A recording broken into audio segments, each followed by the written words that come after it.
Friends, तो कैसे हैं आप सब लोग। आई होप कि सब बढ़िया होंगे। तो स्वागत है आज का मोस्ट इम्पोर्टेंट क्लास में, जो कि होने वाला है भारतीय संविधान भाग 3 से जुड़े 15 क्वेश्चंस के।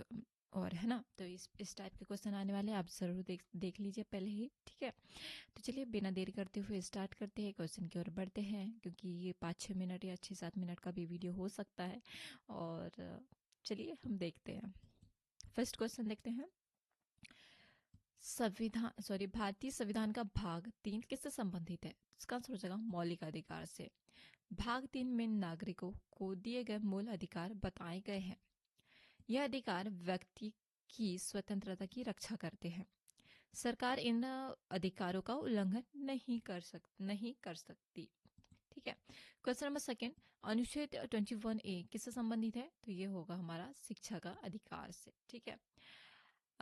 6 से 14 वर्ष के बच्चों को मुफ्त और अनिवार्य शिक्षा का अधिकार है। यह 86वां संशोधन में जोड़ा गया है। यह बच्चों के भविष्य के लिए महत्वपूर्ण है। अगला देखते हैं। मौलिक अधिकार कितने हैं? मौलिक कर्तव्य, नॉट फॉर मौलिक अधिकार है, ठीक है। छह प्रकार के हैं, ठीक है। शुरुआत में 7 मौलिक अधिकार थे, ठीक है। 44वें संशोधन में संपत्ति का अधिकार हटा दिया गया है, ठीक है। यह कानूनी अधिकार है, ठीक है। ये कानूनी अधिकार है, मतलब जो संविधान में अधिकार है वो नहीं है, ये कानूनी अधिकार है। क्वेश्चन नंबर 4, समानता का अधिकार किस अनुच्छेद में शुरू होता है? अनुच्छेद नंबर 14। अनुच्छेद 14 कानून के समक्ष समानता की बात करता है। कोई भी व्यक्ति कानून के ऊपर नहीं है। यह लोकतंत्र की नींव है। क्वेश्चन नंबर 5, अस्पृश्यता का अंत किस अनुच्छेद में किया गया? अनुच्छेद नंबर 17। इस अनुच्छेद के अनुसार अस्पृश्यता अपराध है, ठीक है। किसी भी रूप में इसे मान्यता नहीं है।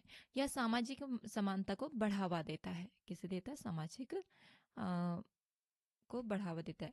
क्वेश्चन नंबर 6, स्वतंत्रता का अधिकार किन अनुच्छेदों में है? तो अनुच्छेद 19 से 22 में।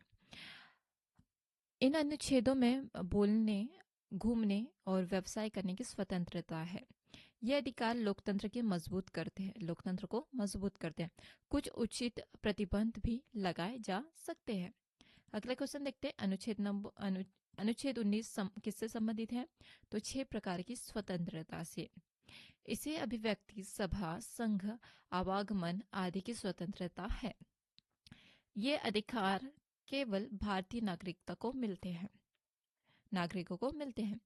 राज्य इन पर उचित प्रतिबंध भी लगा सकता है, ठीक है।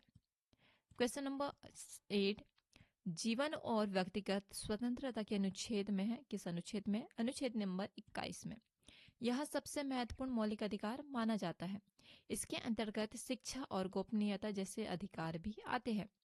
सुप्रीम कोर्ट ने इसका दायरा बढ़ाया है, मतलब इसका क्षेत्र बढ़ाया है। क्वेश्चन नंबर 9, शोषण के विरुद्ध अधिकार किन अनुच्छेद में है? तो अनुच्छेद नंबर 23 से 24 में। किसमें है? 23 से 24 में, ठीक है।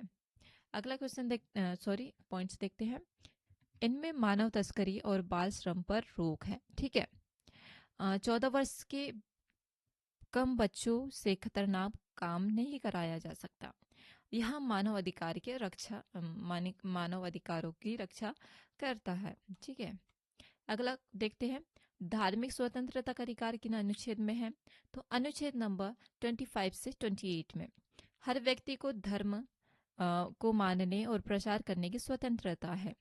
भारत धर्मनिरपेक्ष देश है, किसी भी धर्म का पक्ष नहीं लेता है, ठीक है। बट आजकल तो ये हो रहा है भाई, सनातन और ये सारे, अभी तो यूजीसी भी निकल गया है, पता नहीं क्या ही होने वाला है अपना। क्वेश्चन नंबर 11, अल्पसंख्यकों के अधिकार किस अनुच्छेद में है? तो अनुच्छेद नंबर 29 और 30। अल्पसंख्यकों को अपनी भाषा और संस्कृति बचाने की अधिकार है।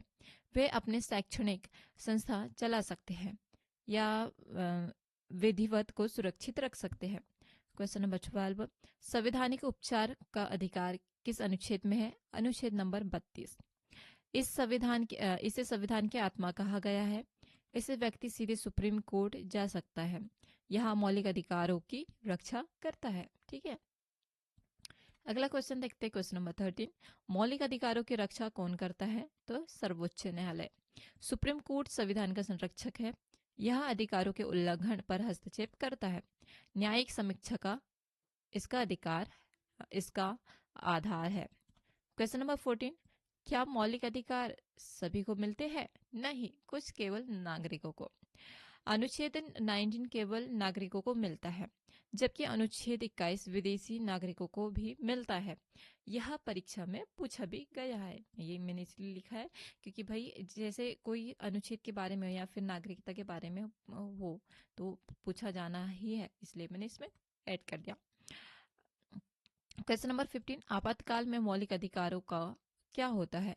तो कुछ अधिकारों को निलंबित हो सकते हैं।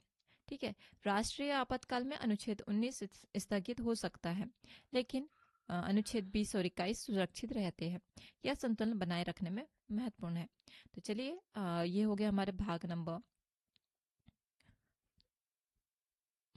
5 से जुड़े 15 क्वेश्चंस। तो चलिए आज की वीडियो में यहीं समाप्त करते हैं।